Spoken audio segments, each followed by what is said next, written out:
Merci beaucoup tout le monde d'être venu aujourd'hui. First and foremost, I'd like to thank the Musqueam, Squamish, and Tsleil-Waututh peoples for hosting us today, and Chief Sparrow for performing an acknowledgement earlier on with regards to the land and its people.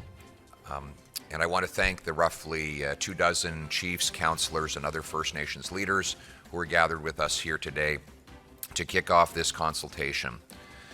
For hundreds of years, First Nations people have suffered under a broken system that gives power over their lives to a faraway government in Ottawa that decides for them. That government has decided badly under both political parties. The result has been poverty, substandard housing, unsafe drinking water, and unemployment. Section 2 of the Indian Act gives all control over reserve land and money to the federal government. Tax revenues from businesses on First Nations reserves often goes to Ottawa, forcing First Nations people to go back to the nation's capital and ask for their money back. That puts power and control in the hands of bureaucrats, politicians, and lobbyists, not grassroots people in the community. It leaves First Nations leaders spending their time seeking approvals, filling out paperwork, dealing with incompetent and intransigent bureaucrats in a faraway place that are not accountable to the people on the ground. One example of this problem is that too much of the fiscal revenue from resource projects done on First Nations lands still goes to the federal government, and too little goes to the First Nations themselves. Resource companies do sign benefit agreements with First Nations, but the process is ad hoc and bureaucratic, and much uncertainty gets in the way. That means more money for lawyers, lobbyists, consultants, and paperwork, and less benefit for the people on the ground who actually do the work. It means that projects that would be good for everyone, especially the First Nations who champion them, often never happen at all.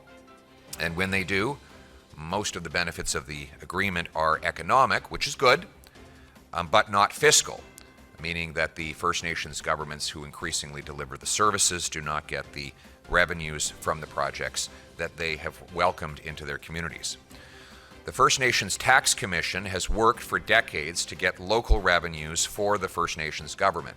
I think of the work of Manny Jules and his father, who in the 1980s successfully secured the rights for First Nations to collect their own property taxes, creating a stable flow of revenues for First Nations to provide for their people in their communities. Recently, the Tax Commission, along with many First Nations leaders, have been exploring ideas on how to put First Nations back in control of their resource revenues. I'm running for Prime Minister to put people back in charge of their lives. That includes First Nations. Conservatives believe in less power for the federal government and more power for the First Nations. First Nations should have the right to bring home more of the benefits of their resources to their people. And so today, I'm kicking off consultations with First Nations and industry on an optional new model for First Nations that they could opt into, giving them more direct fiscal revenues from resource projects on their lands. This proposed model will not impact on any First Nations treaty rights, inherent rights, self-government agreements, rights under Section 35 of the Constitution, legal claims, or funding agreements with Indigenous Services Canada. There are obviously going to be questions that we need to work out, and that's why we're consulting and listening to the people most affected and with the most knowledge, many of whom are here today. But our consultation will happen in all 10 provinces and 3 territories and with First Nations of all kinds across the country, and I am deploying all of the shadow ministers in my shadow cabinet to carry out those consultations and get answers to questions like the following. What lands should this program apply to? What projects should this policy cover? Is it oil and gas, critical minerals, forestry, fisheries alone, or will it also include other commercial projects? Ideas on how to increase transparency and simplicity to the benefit of the First Nations. There are many questions that such a proposal will provoke, but there is no question about some of the key principles. First and foremost, that we think that the most promising outline so far is that the First Nations Resource Charge, proposed by the First Nations Tax Commission. This is a grassroots First Nations solution to an Ottawa-made problem. It is a proposal I would love to claim authorship of it myself, but in fact I'm not the author of it. It is an idea that has been developed by many years of research, thought, and planning and consultation, and it has been developed by First Nations peoples. I am simply here to champion the concept and consult on how and when we best implement it. Additional principles include that it is optional. Willing First Nations could choose, if they wish, to directly collect more of their resource revenues from projects on their land. They could also keep their existing arrangements and choose to stick with the status quo if that is their wish. So this proposal would be strictly voluntary and not imposed on anyone. Third, payments by resource companies to First Nations should be offset by the federal government ceding tax room. The effect of this would be to redirect revenues from the federal government to First Nations governments. That would make sure that the projects are actually economical, that they would actually happen. If we impose double taxation, then projects will never happen and the benefits will be zero. So we need to come up with an arrangement that make the projects attractive so that they go ahead. Fourth, none of this would affect provincial taxes or royalties, though provinces could choose to match or build upon the First Nations Resource Charge and offer something similar in addition to it. Obviously, I'm running to be Prime Minister and I cannot control the decisions of provinces, but I would encourage them to work in partnership with our First Nations to maximize the benefit to all from these projects. Fifth, nothing about this model would prevent First Nations from also continuing to demand other economic and social benefits from resource projects, job opportunities, training, and other conditions for projects that protect the environment would continue to go ahead.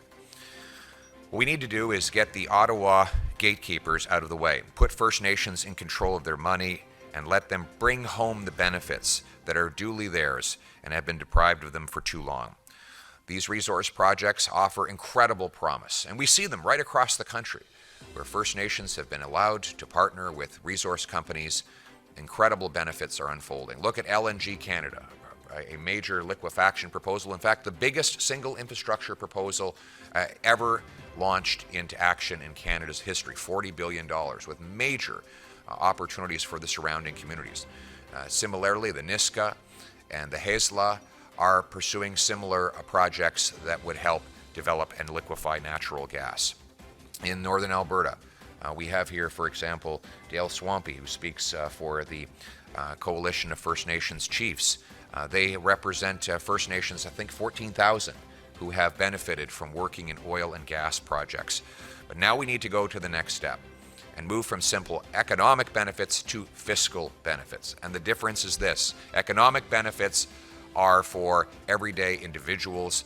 Fiscal benefits are revenues that go to First Nation governments that then can be directed to the benefit of the people on the ground. This is direct accountability and connecting the responsibility and the authority with the people who are most affected by decisions. In essence, we want resources for First Nations communities to defeat poverty and provide for the people, not to fatten the faraway bureaucracy in Ottawa.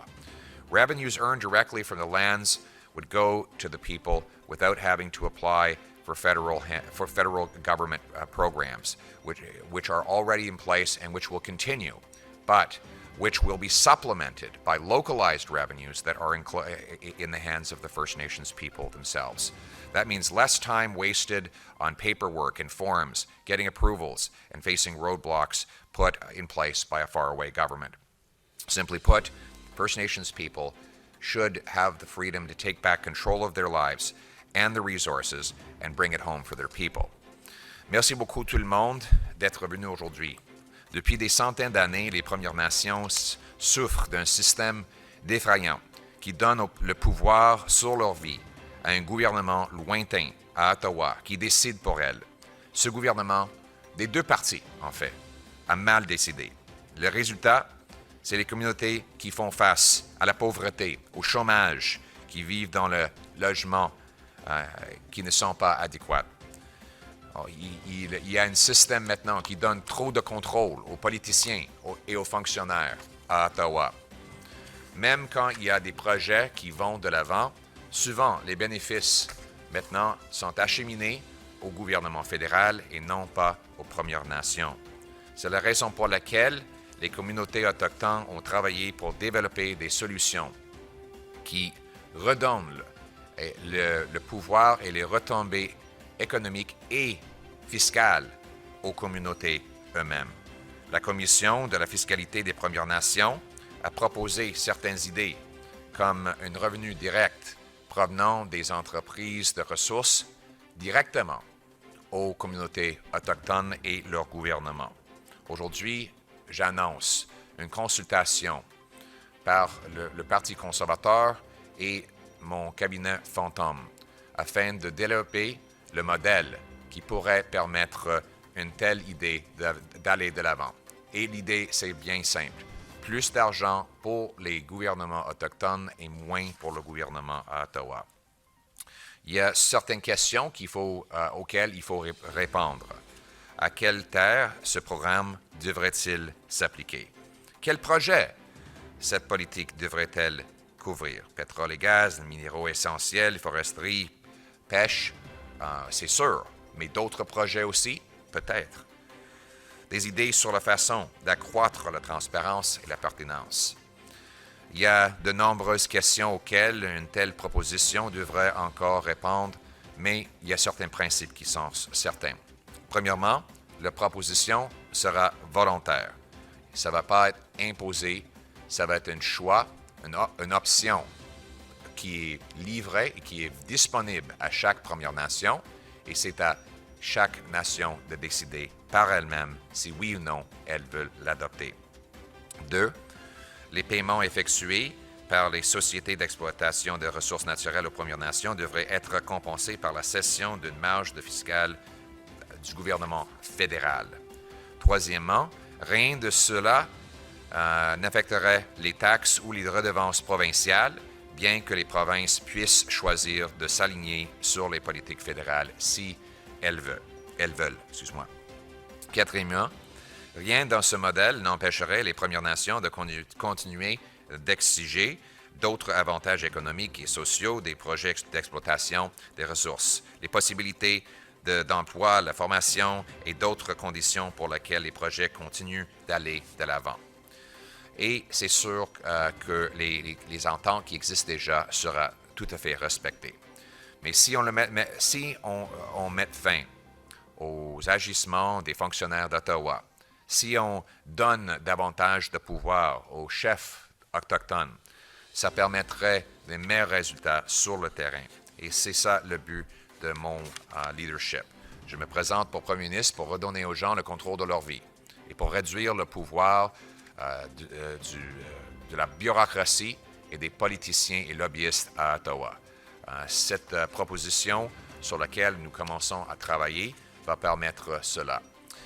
Simply put, First Nations people have lived for too long under a paternalistic, colonial, top-down, Ottawa knows best system that has failed them.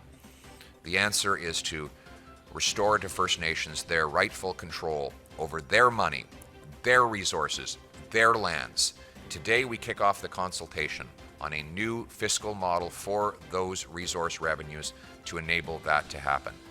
So we all have to roll up our sleeves, answer the difficult details that need to be finalized, but ultimately make it happen. Thank you very much to the many First Nations who have brought forward this proposal and the many more who will put the finer points on the details.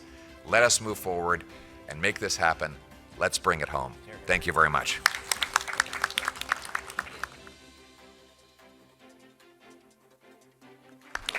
Now, I want to thank our friends in the media who are here today. We had a press conference with many questions yesterday, and I know that we'll be happy to hear if you want to do one-on-one interviews later on. And I can't speak for any of the First Nations leaders here today, but you're welcome to reach out to their offices as well if you want to get some of their reactions. Thank you very much, and I look forward to working with all of you in the many days ahead. Thank you. Merci.